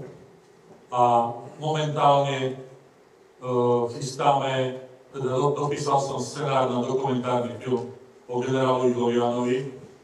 Bohužiaľ musím povedať, že 2,5 roka sme cez audiovizuálny fond nedostali nič a teraz nejaké drobné. A ja si myslím, ja idem zháňať teda cez zbierky peniaze a ja si myslím, že toho Goliana natočíme tak, ako to má byť, teda dokument. Lebo ten Jurajov Štepkov hraný film bude fabulovaný, to nebude obraz histórie. Hrané filmy sa nedajú natáčať tak, ako bola realita. To jednoducho nie je. Aby bol ten film zaujímavý, tak sa tam všeličo popridáva, čo sa nestalo. Ale budú tu dva filmy, jeden hraný a jeden dokumentárny. V Lani na SMP bolo jedna premiéra Generál Viest, film, vynikajúci dokument, Milan Homolka, režisér, teraz robí so mnou Goliana.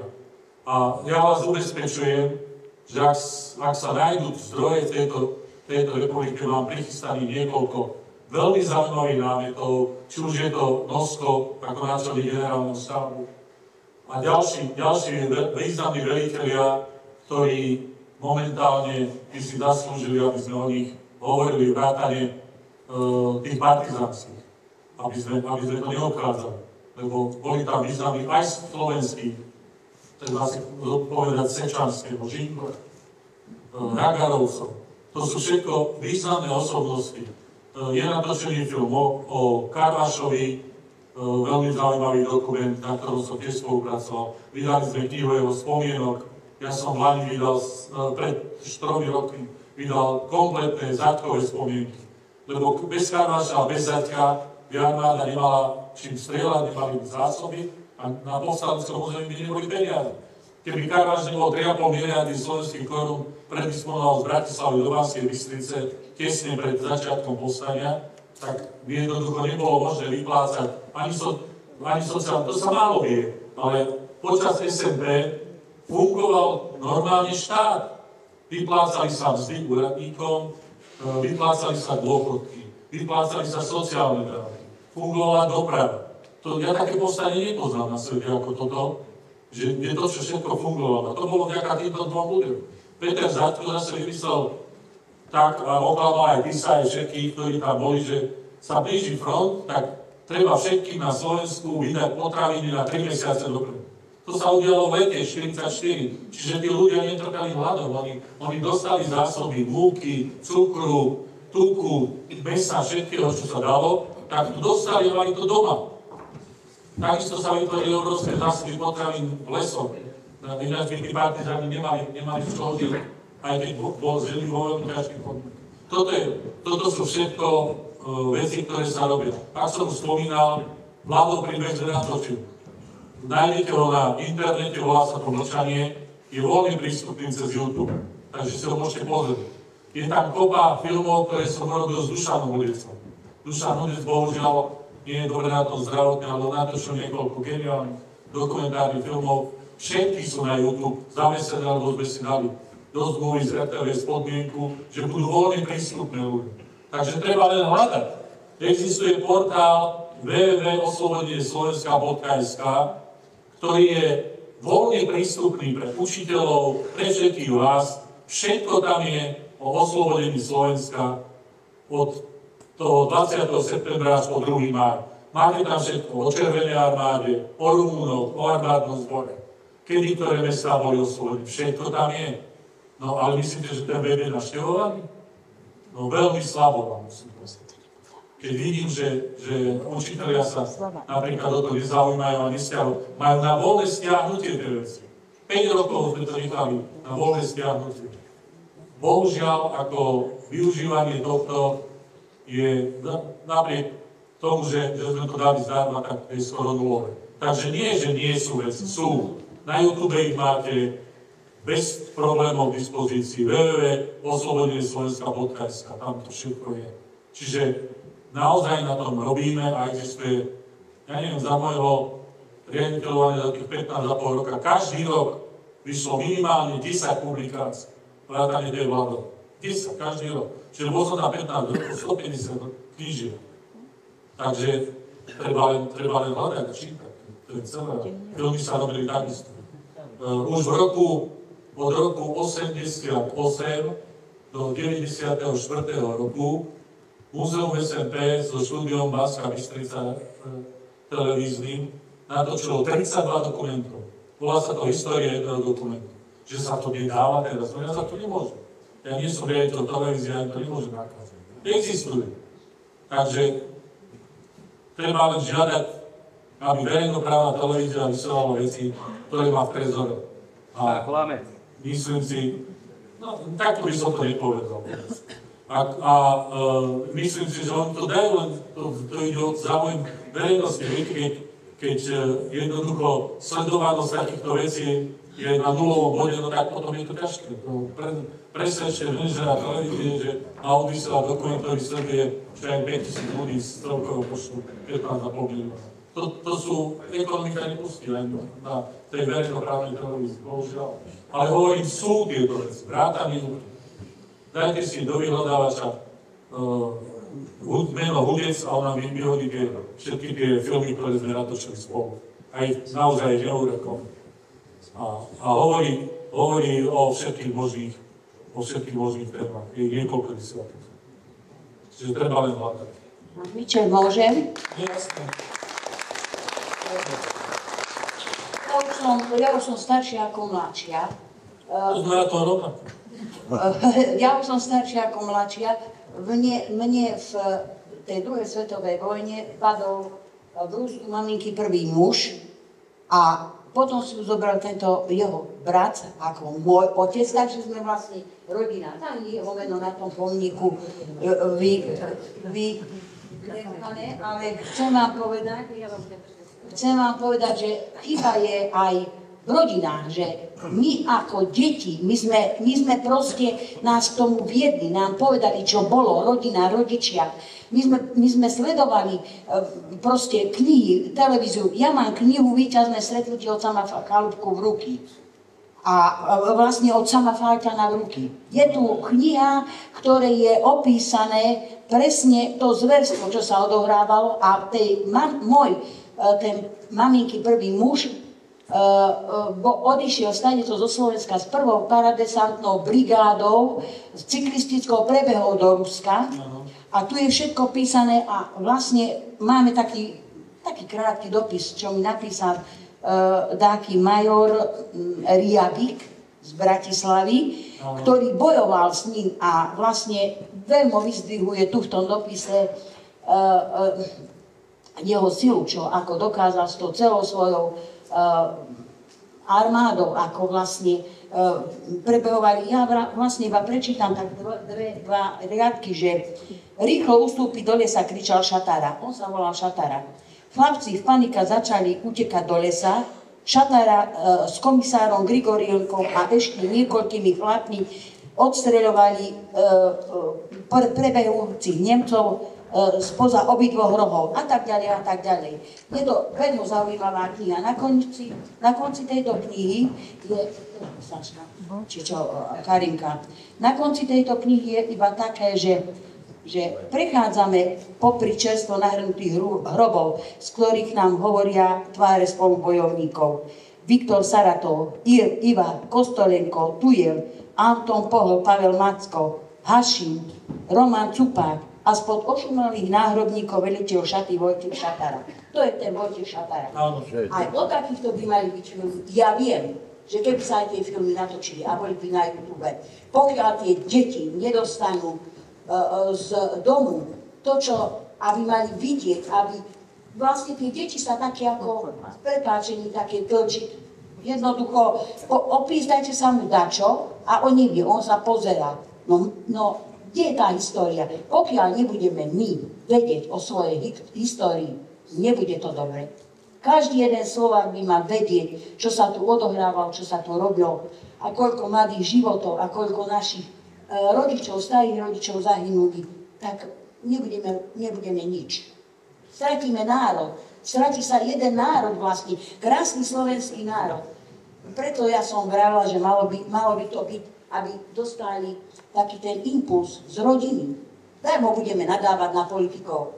Pozrite sa, ja nechcem žiadnych politikov, žiadneho Churchilla, ani de Gaulle'a. Ja potrebujem politikov so zdravým rozumom, ktorí túto našu Slovenskú republiku povedú tak, ako sa má.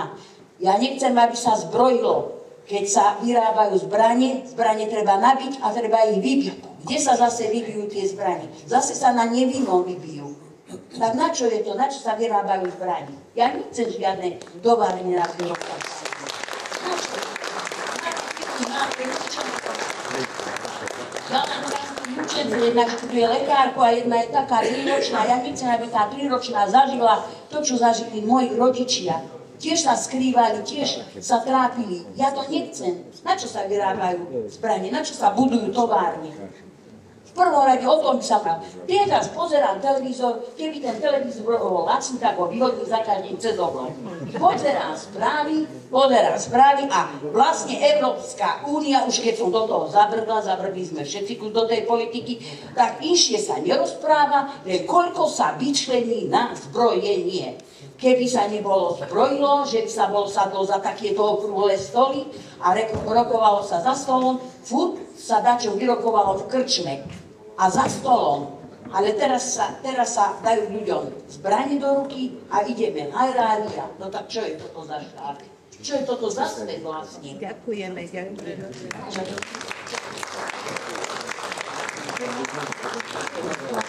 Dobre, na to už v priateľskej atmosfére ukončím a naozaj ľudia, ktorí si nevážia, nepoznajú tú históriu, tak si nezaslúžia budúcnosť, ale majme trošku úcty pánovi Strmeňovi a k jeho úctyhodnému veku. Ja som veľmi rád, že ste obidvaja prijali moje pozvanie, že ste prišli do Poltára. Ja pevne verím, že tak ako mne, tak aj vám sa táto beseda páčila, že bola užitočná a pán Strmeň vám poviem znovu slova podobné, ktoré som povedal aj na začiatku, že si naozaj vážim v mene svojom, v mene mesta Poltár, ale aj v mene všetkých Sloveník a Slovákov vašu obetavosť, ktorú ste vo svojom živote museli podstúpiť. A poviem to tak, že hrdinovia sa nerodia, ale hrdinovia sa stávajú ľudia, ktorí svojimi činmi niečo vo svojom živote dokázali alebo dokážu a vy si zaslúžite oprávnené štatút hrdina. Takže ďakujem vám veľmi pekne za dnešnú besedu.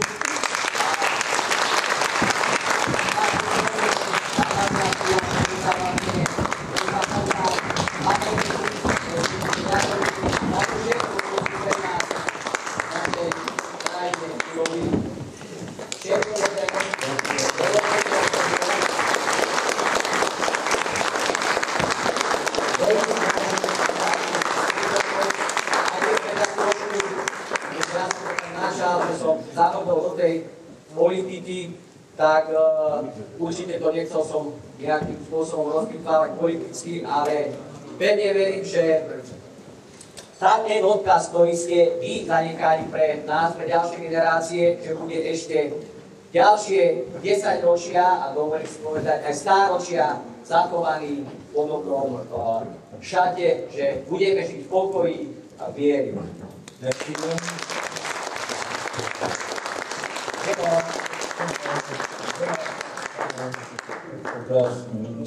Aby nikdy nepoznali hrôzy vojny. Nedovolte, aby ešte raz plánul požiar vojny. Vojna je najhoršie zlo. Po vojne tečie krv, umierajú nevinní ľudia. Verte nám, ktorí sme túto hrôzu prežili. Želám vám pokojný, mierový život, aby aj vaše deti, vaši vnúkovia žili len v pokoji a mieru. Ďakujem aj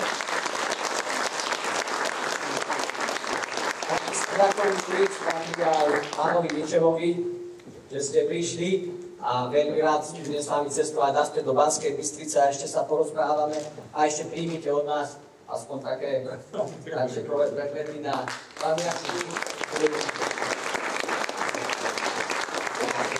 Ktorý máte právuje, môžete sa pokojne odfotiť s pánom Strmeňom a zachovať si túto peknú spomienku.